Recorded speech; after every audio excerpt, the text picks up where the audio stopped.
Bonjour à tous. Voici un retour sur l'organisation des stages de BTS Notariat au lycée Parc de Villegénis en vue de préparer l'épreuve de conduite de présentation des activités professionnelles. Ceci pour l'année scolaire 2020-2021 pour les deuxièmes années de BTS Notariat. Plan de cette intervention, tout d'abord les périodes de stage et les objectifs du stage, puis rappel sur l'épreuve 6, conduite des présentations d'activités professionnelles, et enfin travaux à réaliser pendant le stage. Alors, rappel tout d'abord, le référentiel impose 12 semaines de stage sur 2 ans, 8 semaines en première année validées par une épreuve de CCF en décembre de la deuxième année et 4 semaines de stage en deuxième année validées par un CCF en mars-avril de deuxième année. Avec le confinement, un grand nombre de stages de première année ont été annulés. Seuls 10 étudiants sur 35 ont réalisé leur stage complet de première année. Et donc, une organisation plus flexible a été mise en place visant à laisser le choix aux étudiants. Comment est-ce qu'on s'est organisé pour les périodes de stage sur 2020-2021 ? Voici à l'écran le calendrier des stages et leur organisation sur un an.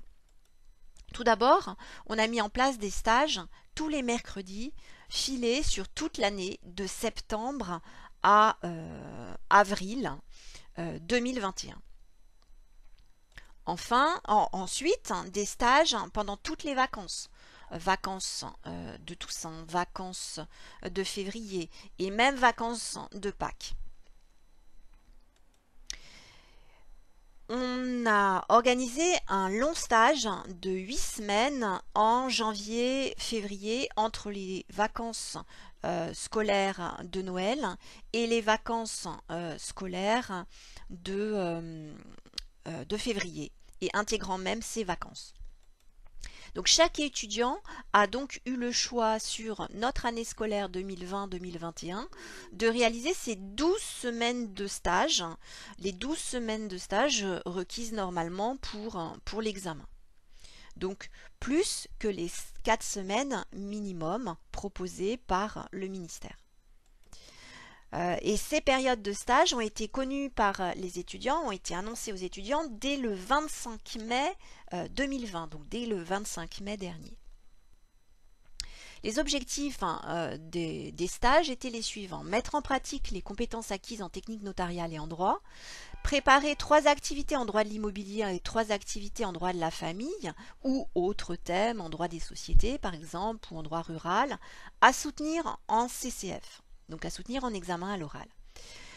Cette année, la distinction droit de l'immobilier et droit de la famille n'a pas eu lieu de s'appliquer pour les différents CCF.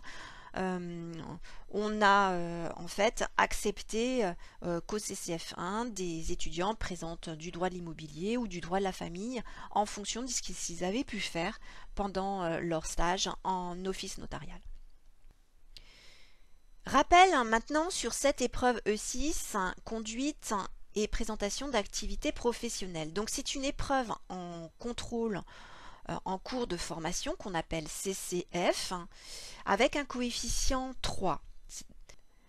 Elle est composée de 2 oraux, le CCF1 en décembre, qui a eu lieu en décembre 2020 et en mars 2021, et un deuxième CCF fin mars 2021 et début mai 2021.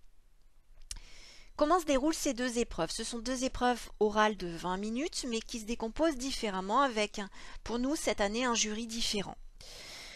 Prenons le CCF1. La durée donc est de 20 minutes, 10 minutes d'exposé sur un des 2 dossiers choisis et 10 minutes de questionnement par le jury sur les 2 dossiers. Le jury de ce CCF1 était composé d'un prof de technique notariale et d'un prof de droit de première et de deuxième année.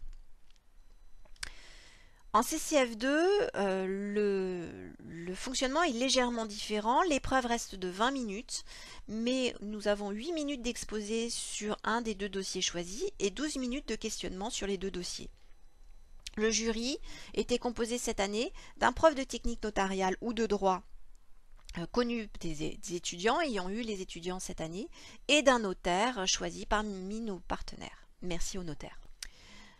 Les compétences évaluées pendant ces CCF sont les suivantes: la capacité à analyser le contexte dans lequel s'inscrit l'acte à réaliser, l'aptitude à organiser un dossier, la rigueur dans le dossier, dans le suivi de la validité des pièces constitutives du dossier, sa capacité à structurer le projet d'acte et à identifier les clauses pertinentes, à identifier les erreurs et à prendre des mesures propres à les corriger, à mettre en œuvre les formalités afférentes à l'acte réalisé, formalités préalables ou formalités postérieures, ses capacités d'écoute et de communication ou de réaction et d'adaptation face à une situation professionnelle, et enfin ses capacités d'analyse et de...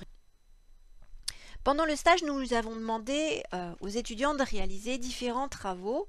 Donc, tout d'abord de choisir 2 dossiers parmi tous les dossiers traités pendant les 4 semaines de stage, ceci pour le stage de septembre à décembre, et ensuite de rédiger un rapport de stage. Donc, fin décembre, après leur premier CCF, certains étudiants, une vingtaine d'étudiants, en fait, ont passé leur CCF et nous ont présenté un rapport de stage. Travaux maintenant à réaliser pendant le stage de janvier-février, stage de 7 à 8 semaines. Choisir aussi des dossiers, 2 à 4 dossiers parmi tous les dossiers traités, 2 dossiers pour ceux qui avaient un stage plus court, aux alentours de 6 ou 7 semaines, et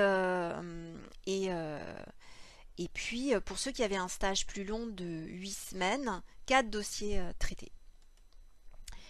Et rédaction d'un rapport d'âge. Nous avons suivi de manière hebdomadaire nos étudiants pendant toute l'année scolaire, suivi leur stage. De quelle manière? Chaque mercredi soir, l'étudiant déposait sur Perltrees, dans un dossier partagé créé à cet effet, un compte-rendu de sa journée de stage du mercredi. Il était évalué le lendemain. À chaque vacances, en fin de semaine, chaque vendredi, et pendant le stage de janvier-février, les étudiants déposaient un tableau de suivi de la semaine, retraçant toutes les tâches, toutes les activités réalisées pendant cette semaine-là. Et ils nous déposaient ces éléments sur un dossier partagé créé à cet effet sur Perltrees.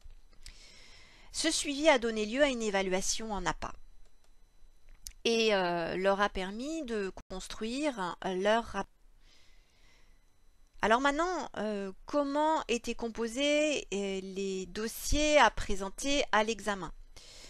Donc les dossiers à présenter à l'examen sont composés de documents collectés et anonymisés, organisés dans des chemises et des sous-chemises. Bref, il s'agit d'un dossier client totalement anonymisé, mais exploitable pour qu'on puisse interroger le candidat et qu'il puisse nous retracer les démarches entreprises. L'originalité cette année, c'est qu'on leur a demandé un double numérisé et organisé de leur dossier qui pouvait être partagé avec le jury en cas de confinement le jour de l'épreuve. Finalement, nous n'avons pas utilisé cette possibilité, mais nous l'avions prévu. Et chaque étudiant devait réaliser aussi pour l'examen une fiche récapitulative par dossier présenté. Une fiche de synthèse, un recto verso par dossier. Pour le rapport de stage, ce rapport de stage retraçait l'ensemble des activités réalisées pendant le stage en reprenant les tableaux de suivi et détaillait les activités complémentaires réalisées par les étudiants pour nous permettre de valider l'ensemble des compétences acquises en vente immobilière ou dans d'autres domaines, notamment en droit de la famille ou en droit rural ou en droit des sociétés. On a eu des rapports de stage extrêmement fournis et pas uniquement une compilation d'annexes avec des analyses très pertinentes de process et un recul très intéressant cette année. Bilan de cette organisation 2020-2021. Tous nos étudiants ont réalisé 4 semaines de stage au minimum et ainsi ont pu valider. Nous avons laissé à nos étudiants la possibilité d'être acteurs de leur formation. Certains ont réalisé 4 semaines de stage, le minimum, d'autres 12 semaines de stage. Et preuve en est, 8 étudiants ont décroché un contrat de travail fin mai 2021, donc à l'heure où je vous parle. Donc une organisation très positive qui nous a demandé pour nous, l'équipe pédagogique, une implication dès mai 2020 pour leur permettre de décrocher ces stages. Mais c'est vraiment nos étudiants qui se sont investis et bravo à eux. Bravo.